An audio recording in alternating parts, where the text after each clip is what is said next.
नमस्कार दोस्तों, स्वागत है आपका BMJ एकेडमी में।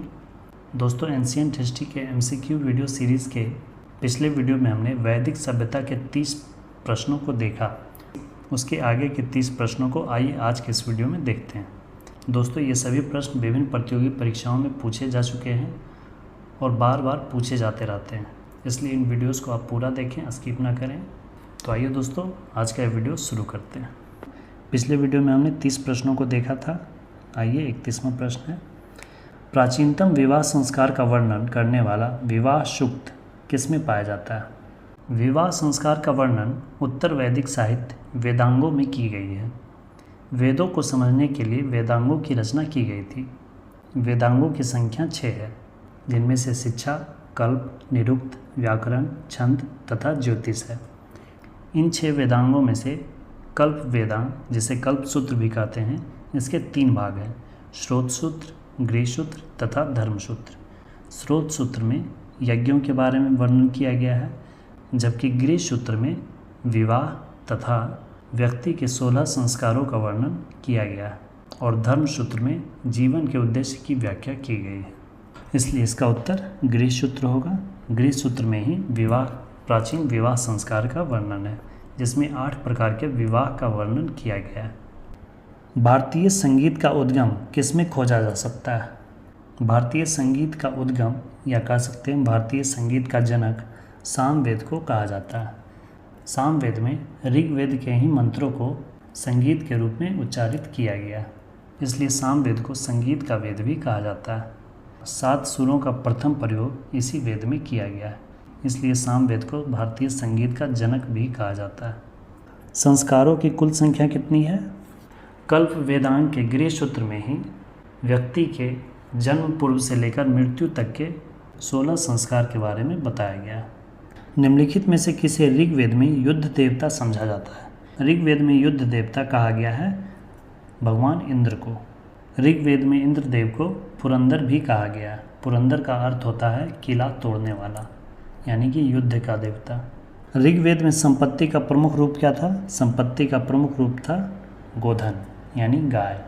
वैदिक योगिन सभा क्या थी? वैदिक योगिन सभा मंत्री परिषद थी। ऋग्वैदिक काल में राजा की सहायता के लिए 4 प्रकार की प्रतिनिधि सभाएं होती थी, जिनमें से समिति, सभा, विदत तथा गण होती थी।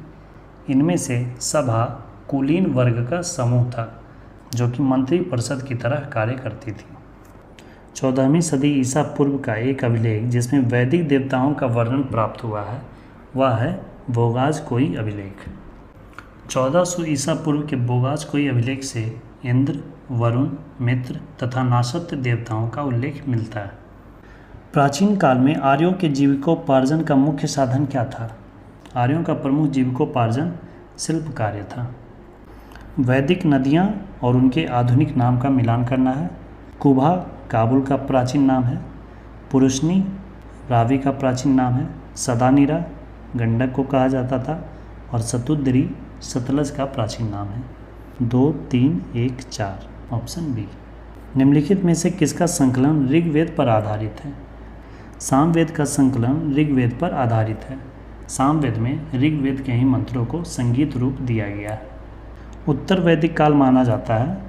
उत्तर वैदिक काल 1000 ईसा पूर्व से 600 ईसा पूर्व तक के काल को माना जाता है, जबकि पूरा वैदिक काल 1500 ईसा पूर्व से 600 ईसा पूर्व तक को माना जाता है और 1500 ईसा पूर्व से 1000 ईसा पूर्व तक के काल को ऋग्वैदिक काल माना जाता है। शुल्ब सूत्र किस विषय से संबंधित है? शुल्ब सूत्र का संबंध है गणित से। शुल्ब सूत्र को रेखा गणित का प्रारंभ माना जाता है। इसमें यज्ञ वेदिकाओं के निर्माण के नियम तथा ज्यामितीय विज्ञान की भी व्याख्या की गई है। गोपथ ब्राह्मण संबंधित है किससे? गोपथ ब्राह्मण अथर्ववेद का एकमात्र ब्राह्मण ग्रंथ है। सुमेलित करना है। अथर्ववेद में औषधियों से संबंधित जानकारी दी गई है। ऋग्वेद में ईश्वर की महिमा के बारे में वर्णन किया गया है। यजुर्वेद में बलिदान विधि, यजुर्वेद में यज्ञ की विधियों का वर्णन किया गया है और सामवेद में ऋग्वेद के ही मंत्रों को संगीत रूप दिया गया है। 3, 1, 2, 4 ऑप्शन ए। उपनिषदों का मुख्य विषय क्या है? उपनिषदों का मुख्य विषय है दर्शन।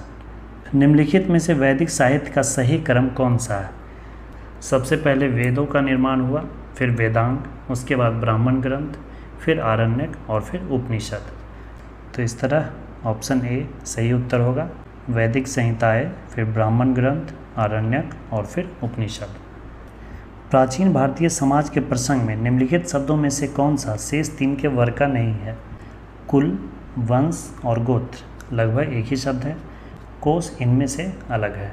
गायत्री मंत्र की रचना किसने की थी? बहुत ही महत्वपूर्ण प्रश्न है, कई बार परीक्षाओं में पूछा जा चुका है।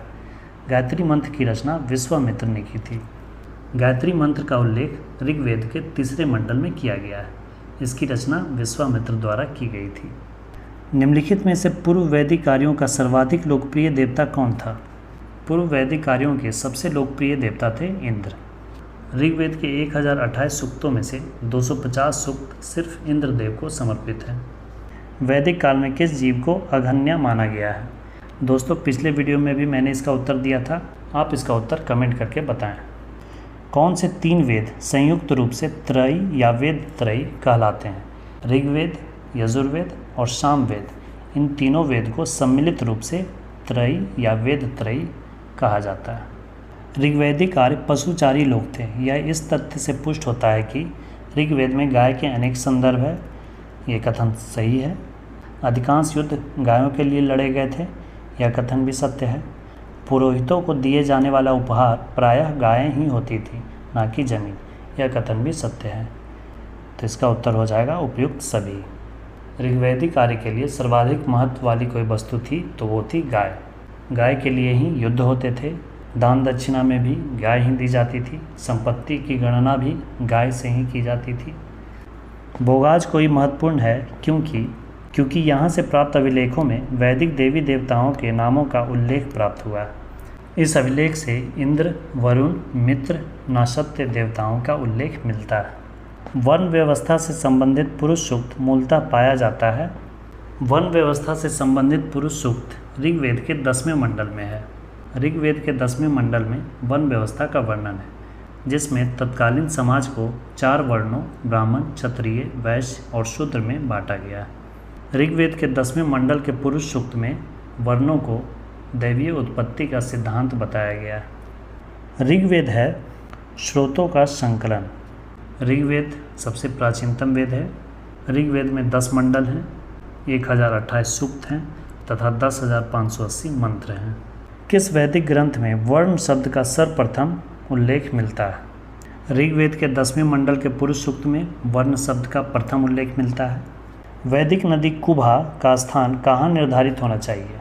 वैदिक नदी कुभा, जिसका वर्तमान नाम काबुल नदी है, वह अफगानिस्तान में है। अध्यात्म ज्ञान के विषय में नचिकेता और यम का संवाद किस उपनिषद में प्राप्त होता है? इसका उत्तर है कठोपनिषद। ऋग्वेद में खाली स्थान ऋचाएँ हैं। ऋग्वेद में 1028 सूक्त हैं, 10 मंडल हैं, 1028 सूक्त हैं तथा 10,580 मंत्र हैं। आरंभिक वैदिक साहित्य में सर्वाधिक वर्णित नदी कौन है? वैदिक साहित्य में सर्वाधिक वर्णित नदी है सिंधु नदी, जबकि सर्वाधिक पवित्र नदी है सरस्वती नदी, जिसे नदीत्मा देवीत्मा नाम से संबोधित किया गया है। दोस्तों आज के इस वीडियो में इतना ही रहने देते हैं, नहीं तो वीडियो ज़्यादा लंबी हो जाएगी। पिछले वीडियो में हमने 30 प्रश्नों को देखा था, इस वीडियो में भी हमने 30 प्रश्नों को देखा। अगले वीडियो में भी हम वैदिक सभ्यता से ही 30 महत्वपूर्ण प्रश्नों को देखेंगे। दोस्तों क्वेश्चन आंसर का यह वीडियो सीरीज आपको कैसा लग रहा है आप कमेंट करके अवश्य बताएं, और साथ ही आप किस परीक्षा की तैयारी कर रहे हैं वह भी आप कमेंट करके ज़रूर बताएं। दोस्तों वीडियो पसंद आए तो प्लीज़ लाइक करें और अपने दोस्तों और स्टडी ग्रुप में शेयर करें, और साथ ही चैनल पर नए हैं तो सब्सक्राइब करना ना भूलें। वीडियो में अंत तक बने रहने के लिए धन्यवाद दोस्तों। मिलते हैं अगले वीडियो में इसके अगले भाग के साथ। जय हिंद, वंदे मातरम।